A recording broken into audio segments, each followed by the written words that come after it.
You're gonna make sure first that your chest, your stomach, and your pelvis are facing forward.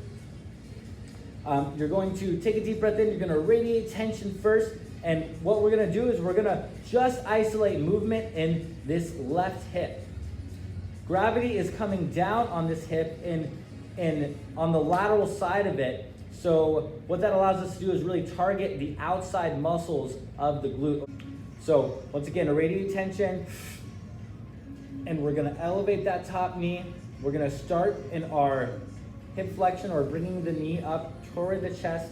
What we're doing is we're reaching the tailbone back as we reach the knee up toward the chest so that our whole pelvis doesn't follow that motion.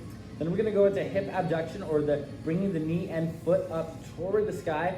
We're really fighting the urge to rotate here. One cue that I like to give people is to go into the actual contraction of the muscle instead of going into the motion. Because if people just focus on going into the end of the motion, they might follow that motion all the way through into pelvic rotation and spinal rotation. What we're trying to do here is we're trying to isolate just motion of the hip.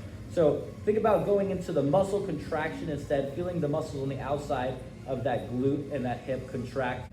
You're gonna hold your knee and foot up here.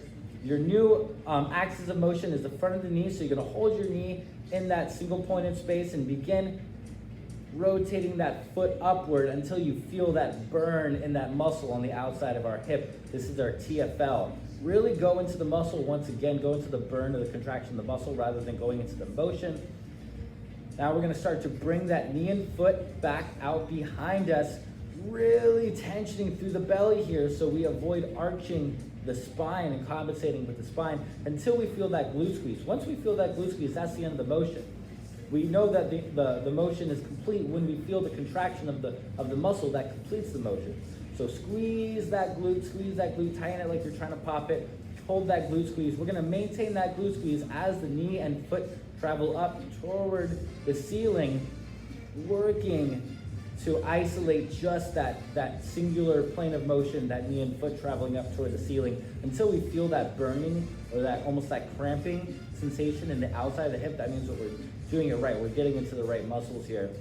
Hold that position, hold that knee up here, and then begin this. Once again, the knee is the axis of rotation here. We're gonna be bringing that foot down while keeping that knee in one place. So we're going into external rotation of the hip, really fighting any movement of the pelvis. And we're gonna begin bringing that knee up toward the same side armpit, reaching tailbone back so the tailbone doesn't follow. And then slowly drop that knee down. Let's do it one more time.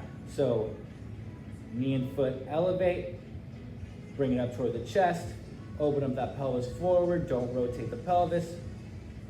Hold that knee in one position as that foot rotates upward. Slowly bring that knee and foot back until you feel the glute squeeze. Squeeze that glute. Knee and foot travel up toward the ceiling. You're gonna feel some contraction in the side of the hip here. Hold that knee in place as you rotate that foot in. Knee comes up toward the same side armpit. Slowly drop that foot.